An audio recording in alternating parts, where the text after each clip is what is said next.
This is Michael Popok, and by the looks of things, it's time for Legal AF After Dark.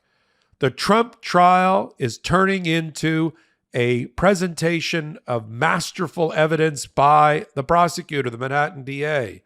Check after check, email after email, audio evidence, video evidence. How is a jury going to weigh it? Does the jury find more convincing and compelling audio evidence versus video evidence? Does it matter? And how is the prosecution doing so far as we turn into week 3 and 4 of the trial against Donald Trump for criminal election interference? We break it all down for you. We do it one place, only one place in the YouTube universe and on podcast world, the MeidasTouch Legal AF podcast. Take a listen. I want to talk about this lawsuit very briefly. The Stephanie Clifford, who goes by the name Stormy Daniels, when she does what she does, versus Donald Trump.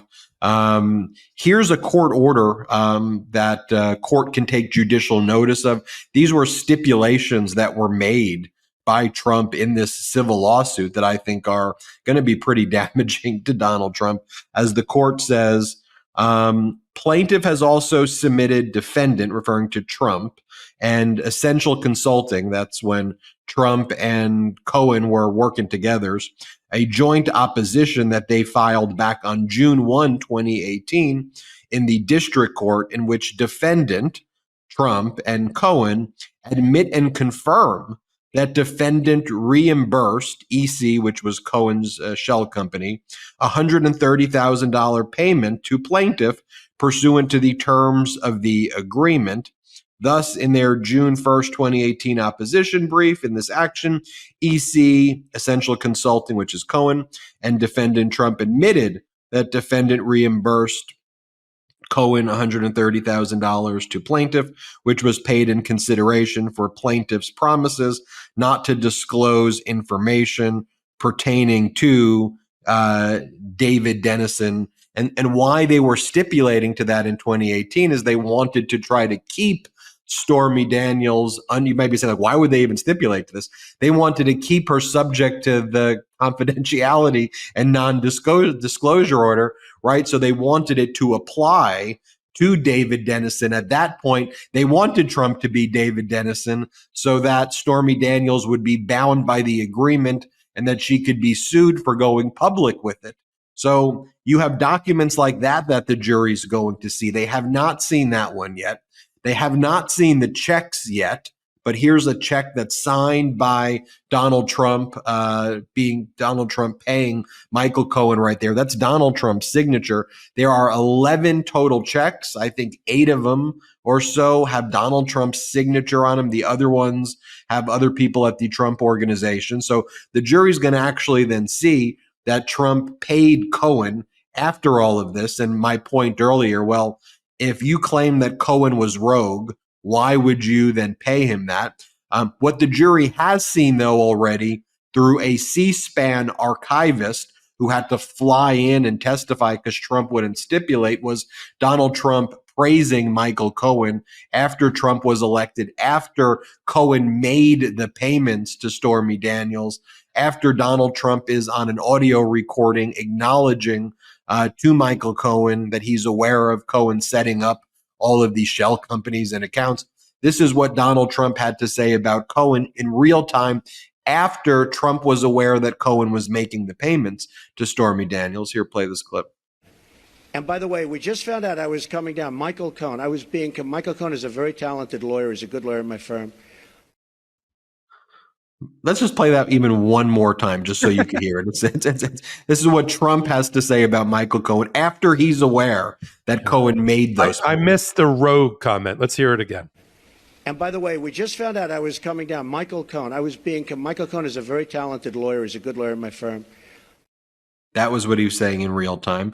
Let me show you some other things that the jury has seen already, too. The jury's seen messages like this one. Polls close. This is from October 16, 2016. Donald Trump wrote, polls closed, but can you believe I lost large numbers of women voters based on made-up events that never happened? media rigging election. The jury saw October 11th, 2016, the very foul-mouthed John McCain begged for my support during his primary. I gave, he won, then dropped me over locker room remarks. The jury saw this statement. Can't believe these totally phony stories, 100% made up by women, many already proven false and pushed big time by press, have impact. The jury's seen this post by Donald Trump more recently. I did nothing wrong in the horse face case. Never had an affair with her. Just another false acquisition by a sleazebag. Witch hunt. The jury's seen the bank account statements from First Republic Bank, with Cohen opening up the bank account. The jury's seen Can you Donald. Go back, Ben? Ben, go back to that last one. Which one? Look at the Freudian typo. Never had an affair with her. Just another false acquisition by a sleazebag. He meant accusation. What he really did is he bought her silence, so it was acquisition. Sometimes, and we know now from Hope Hicks, right? Only he and Dan Scavino ran his media and did tweeting. So that's his. Anyway, go ahead. Sorry. And then this is what Donald Trump was saying while he was campaigning in June of 2016. The jury saw this as well through the C-SPAN archivist who testified. Play this clip. As you have seen, right now I am being viciously attacked with lies and smears. It's a phony deal. I have no idea who these women are. Have no idea. I have no idea. And I think you all know I have no idea because you understand me for a lot of years, okay?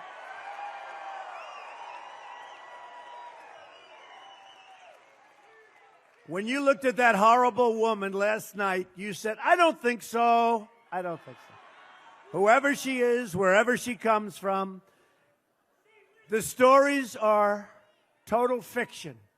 They're 100% made up. They never happened. They never would happen. I don't think that happened with very many people, but they certainly aren't going to happen with me. So I wanted to show the evidence as well. Testimony is evidence, but I also wanted to show the evidence there, the documents, the text the tweets. The jury has seen a lot of text messages in real time from David Pecker and Howard Dillon, who run the National Enquirer. But the jury saw those videos. How powerful do you think that is? Let's talk about with the other witnesses who have testified. Then the jury sees that. Take it away, Popok. Thanks, Ben. I've said in the past, and on with you and me and in hot takes, that while technically all evidence is sort of created equally, juries weigh it. Juries weigh witness credibility, but there is no, in the law, there is no difference between a piece of documentary evidence, inferential evidence, hearsay that's properly admitted evidence, testimonial evidence, audio, video. It all has the same potential weight depending upon how it's ultimately weighed by the juror. But one is not better than the other. The law doesn't say, well, if you have an audio clip, well, that's it. Well, do you have a video? The video is better. It's not like there's a priority. Video is better than audio. Audio is better than documents. Documents are better than witnesses. Circumstantial evidence it's not like that. Everything has given equal merit under the law, subject to weighing by the jury as the trier of fact. However, having said that, the reality for trial lawyers like you and me and jurors like this is that certain evidence does blow their mind more and change the weather in the room more when played, as we talked about at the very beginning, in the right sequence, at the right time, with momentum, internal logic, by a masterful presentation by the prosecutors or of defendants, if we're talking about the defendants. And when you play a clip and then you put on evidence to show that clip is a lie, and by this time, frankly, the jury knows going in that Donald Trump lied to the American people about his extramarital sexual activity. They already know about the Access Hollywood tape. They knew about it before they even got into the jury box, but they certainly know about it now. They know about the hot mic moment, about attacking women. They know going in, even though they can be fair and impartial, that Donald Trump's already been adjudged by another jury twice of being a rapist and a defamer and a punitive damage award ower in the E. Jean Carroll matter. They know already that he paid off these people because it's not that big of a leap, because he did it and he didn't want it to see the light of day. Hope Hicks gave credence to that Donald Trump cared about what the voters thought about him when it came to these things. And we have the audio tapes that have already started to be played, including Michael Cohen's, and that has a powerful impact.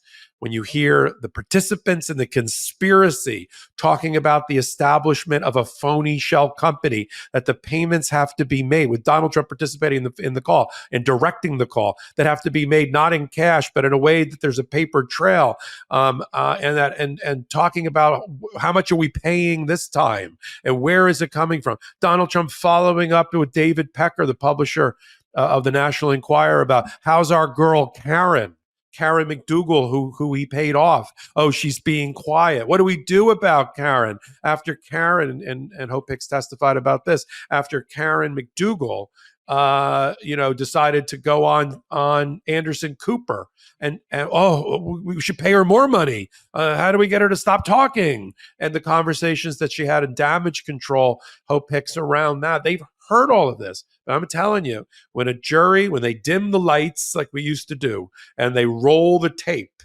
of CNN, and then all of these disparate pieces, and then quickly the prosecutors put these puzzle pieces together for the jury, right, in big pieces as they knit this whole story together, it's just supremely powerful. And to my point, I want to just bring it up here again. They're following a script. I talk about it in a hot take.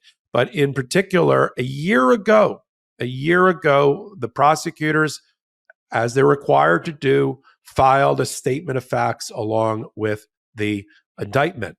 And we are now, by my count, we're moving through the first two Roman numerals and all those paragraphs with the witnesses we identified in the first segment: Pecker, Rona Graff, Keith Davison, the guy over at First Republic Bank, Hope Hicks. And now we're moving quickly and rapidly. If people want to know where we are in this 4, 5, or 6 week trial, by my count, we're now into the section labeled under the statement of facts, Roman numeral 2, the defendant's falsified business records, and we've already made substantial progress there. I know 2 witnesses that they're definitely going to be bringing in because they mention them. The Trump Organization controller, Jeff McConney, who just avoided jail time the first time around and has left the company. He's going to testify. And whoever the Trump Organization accounts payable supervisor, this is going to be fascinating testimony, but important testimony to prove the case. That person's coming in. Remember, or to remind our audience, you know who knows the Trump Organization and the individual people's responsibilities for things like record keeping better than even Donald Trump? The Manhattan prosecutors, the DA's office, because they already tried a case 2 years ago as a dress rehearsal, getting a 17-count felony conviction against 2 of Donald Trump's major companies for falsification of business records and tax fraud. They know who these people are and what they're going to say. And they've already interviewed them to prepare them for their testimony. They've interviewed all of these people before of their testimony. To anybody that thinks that they didn't talk to Hope Hicks through her counsel before she takes the stand, David Pecker before he took the stand, Michael Cohen before he takes the stand, that the prosecutors aren't ready, I wonder what this witness is going to say. That's not how this works. They know exactly what these people are going to say, or they wouldn't put them on the stand. And just one last point on this, the confidence, and I wanted, that's another shout out to the prosecutors, the confidence that the prosecutors have shown by cutting Alan Weisselberg loose and telling him, no, you're all right, 2-time convicted felon related to false statements, you stay at Rikers Island. Even though you were the chief financial officer that worked on the bookkeeping and worked on how to get Michael Cohen paid, we all went through you. We don't need you. We have enough. That showed me so much confidence in their case. If I was the defense, I'd be like, crap, they don't even want Weisselberg. He's staying in jail for this. We're cooked, which explains, just back to my original point, the 20-minute opening by Todd Blanche. Let me ask you something, Ben. Where do you think Todd Blanche is? Why is he not doing these key witnesses. And we haven't really seen him except for the gag order arguments and at the opening statement time. I think when there was the initial contempt hearing and the judge said, you're losing all credibility before me, and Todd Blanche was caught flat-footed, Right. He looked weak. He didn't have good answers. It was a very, very just overall weak presentation. I think that, Trump basically tapped Emil Bove, the other lawyer, who, by the way, I'm told, is a very good lawyer, used to be a federal prosecutor with a very good reputation. And so I think they turned it over to Emil Bove. Interestingly, Donald Trump has Todd Blanche just kind of at his side during those bizarre press conferences. And in a moment, I want to chat with you about one of those where Todd Blanche has really been, is neutered the right word to use? Yes. He's lost all credibility, not just in the courtroom, but amongst other lawyers too. So any reputation that Todd Blanche was a good lawyer, he's destroyed his reputation. I hope he's enjoying whatever checks that Donald Trump's political action committee is paying him, because he's a joke right now. Lawyers that I talked to who once respected him, laugh at this guy behind his back. His reputation is in tatters. And just think about it. You have Donald Trump at this press conference claiming that the gag order prevents him from testifying at trial, despite Donald Trump saying that he was going to testify at trial. Then he turns to Todd Blanche, looks at Todd Blanche and says, that's right? The gag order prevents me. And then Todd Blanche shakes his head, yes, that's accurate. And everybody knows that's just false. And so Todd Blanche became no better than Alina Habba, almost the same way that Chris Kise became no better than Alina Habba when they tried the case. Trump makes people worse. He surrounds himself with already bad people. But if you are competent, you have to be. He makes you worse. You have to just listen to whatever he says.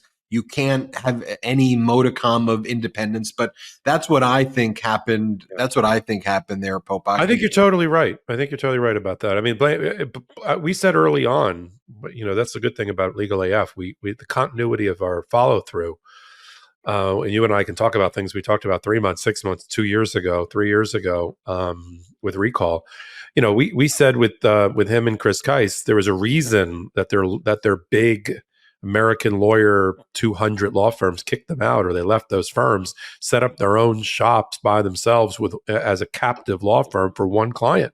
That's what happened. Both Chris Kise and Todd Blanche left their law firms, set up their own separate shops of 2 and 3 persons total to represent one client and make millions of dollars. Chris Kise has gotten $5.5 million. Alina Habba's gotten $5.5 to $10 million. Todd Blanche has gotten $5.5 to $10 million for these couple of guys that are running around here, doing whatever they're trying to do here.